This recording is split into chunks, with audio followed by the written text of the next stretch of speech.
പുത്തനമേറുശലേമിലെത്തും കാലം ഓർക്കുമ്പോൾ ഇത്തരയിൻ ഖേദമെല്ലാം മാഞ്ഞു പോകുന്നേ.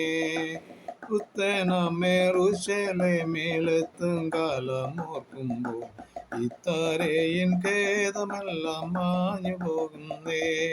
കഷ്ടത പട്ടിണി ഇല്ലാത്ത നാട്ടിൽ നാം കർത്താവൊരുക്കുന്ന സന്തോഷ വീട്ടിൽ നാം തേജസ്സേറും മോഹന കിരീടങ്ങൾ ധരിച്ചു നാം രാജരാജനേശുവോടു കൂടെ വാഴുമേ.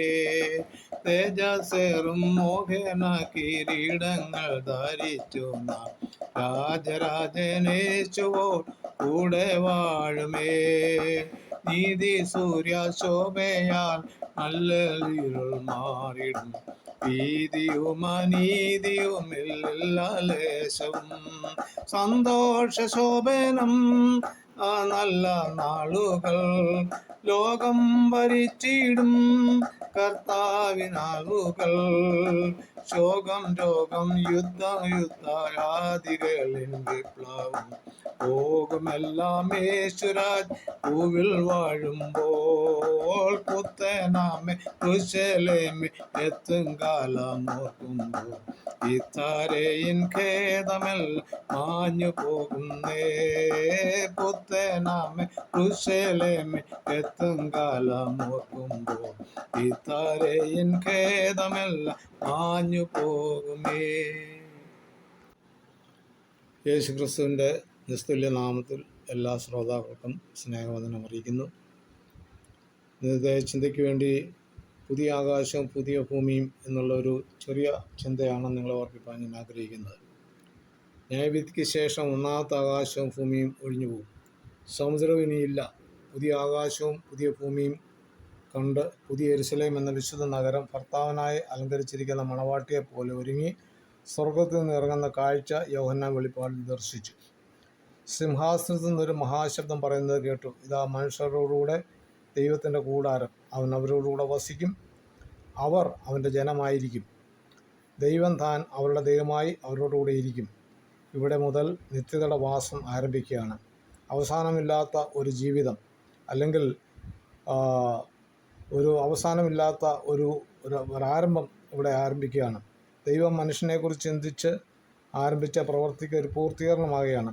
ദൈവിക പദ്ധതിയിൽ നിന്ന് അന്യപ്പെട്ടു പോയ മനുഷ്യനെ നിത്യതയിലേക്ക് മടക്കി വരുത്തുവാൻ ദൈവം വലിയ വില കൊടുക്കേണ്ടി വന്നു. അത് തൻ്റെ ഏകജാതനായ പുത്രനെ നൽകിയതാണ്. മനുഷ്യൻ്റെ പാപങ്ങളെ മോചിപ്പാൻ മനുഷ്യപുത്രൻ മാത്രമേ അധികാരമുള്ളൂ. ആ പ്രക്രിയ ലോകരക്ഷിതാവായ ക്രിസ്തു ഭൂമിയിൽ ജഡാവതാരമെടുത്ത് കാൽവറിയിൽ തൻ്റെ ദൗത്യം പൂർത്തീകരിച്ചു. മനുഷ്യവർഗത്തെ ഒരു കൈയിൽ പിടിച്ചും മറ്റേ കരം ദൈവത്തിന് നൽകി മധ്യസ്ഥനായി നിന്ന് നഷ്ടപ്പെട്ട മനുഷ്യനെ ദൈവത്തിന് മടക്കിക്കൊടുത്തു.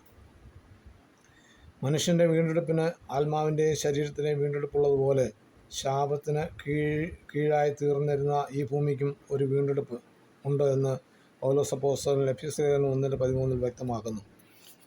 തൻ്റെ സ്വജനത്തിന് അവകാശമെന്ന വാഗ്ദത്ത ഭൂമി വീണ്ടെടുക്കുന്നവരെ മനുഷ്യൻ മൂലം ശപിക്കപ്പെട്ട ഭൂമിക്കും ദൈവം ഒരു വീണ്ടെടുപ്പ് നൽകുകയാണ്.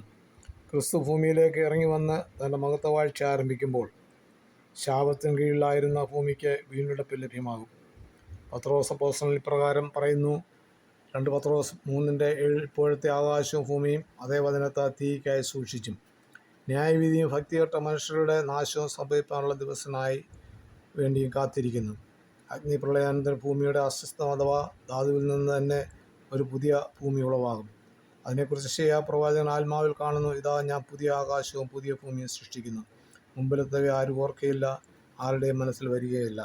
ഞാൻ ഉണ്ടാക്കുന്ന പുതിയ ആകാശവും പുതിയ ഭൂമിയും സൃഷ്ടിക്കുന്നു, മുമ്പിലത്തവ ആരും ഓർക്കുന്നില്ല, ആരുടെയും മനസ്സിൽ വരികയുമില്ല എന്ന് വീണ്ടും താൻ പറയണം. ഒന്നാമത്തെ വീണ്ടെടുപ്പ് ഏതന്യ ഭൂമിയിലെ അവസ്ഥയിലായിരുന്നെങ്കിൽ പുതിയ ഭൂമിയിലാകട്ടെ ലൂസിഫർ വീഴ്ചയിൽ അകപ്പെടുന്നതിന് മുമ്പുള്ള ഭൂമിയുടെ മഹത്വപൂർണമായ അവസ്ഥയിലായിരിക്കും.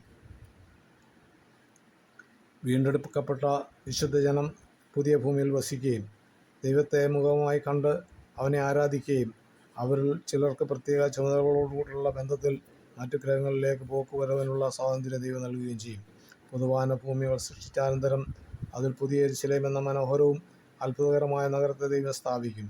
അതിൽ വീണ്ടെടുക്കപ്പെട്ട മനുഷ്യരോടുകൂടെ ദൈവം വസിച്ചുകൊണ്ട് ദൈവത്തിൻ്റെ ആ ആഗ്രഹം താൻ നിവർത്തിക്കും. അങ്ങനെ ദൈവത്തിൻ്റെയും ക്രിസ്തുവിൻ്റെയും ആധിപത്യ വ്യാപ്തിക്ക് അവസാനം ഉണ്ടാകുകയില്ല. നിത്യത അങ്ങനെ തുടരുകയാണ്. ഇതിൽ ജയാളിയായ മനുഷ്യർക്ക് പങ്കാളിത്തം ലഭിക്കും. പുതിയ ഭൂമി ദൈവത്തിൻ്റെ സിംഹാസനം സ്ഥാപിച്ചും മനുഷ്യരോടൊപ്പം ദൈവത്തിൻ്റെ വാസമാക്കിയും അഖിലാണ്ട ഭരണത്തിൻ്റെ പ്രവർത്തനം തുടരും. നിത്യത അങ്ങനെ ആരംഭം കുറിക്കുകയാണ്. ഈ നിത്യതയ്ക്ക് വേണ്ടി ഇതുവരെ ഒരുങ്ങാത്ത പ്രിയപ്പെട്ടവർ ആ നിത്യതയ്ക്ക് വേണ്ടി അരുണനാഥനെ ജീവിതത്തിൽ സ്വീകരിച്ചുകൊണ്ട് മുന്നേറുവാൻ തുടങ്ങും. സർവശക്തനായ കർത്താവുകളുടെ ജീവിതത്തിൽ സഹായിക്കട്ടെ. നിത്യത നഷ്ടമാക്കാതെ മുന്നേറുവാൻ തുടങ്ങും. ദൈവമായ കർത്താവുകളുടെ ജീവിതത്തിൽ സഹായിക്കട്ടെ. അതിനെ ഏൽപ്പിച്ചു കൊടുക്കാം. ദൈവമായ കർത്താവ് ഈ ചെറിയ ചിന്തയാൽ ദൈവം നമ്മളെ അനുഗ്രഹിക്കുമാറാകട്ടെ. തിരുവചന ഭാഗം തുടർന്ന് ലഭിക്കുവാൻ ഈ വീഡിയോ ലൈക്ക് ചെയ്യുക, ഷെയർ ചെയ്യുക, സബ്സ്ക്രൈബ് ചെയ്ത് സപ്പോർട്ട് ചെയ്യുക. അടുത്ത വീഡിയോയുമായി നമുക്ക് വീണ്ടും കാണാം.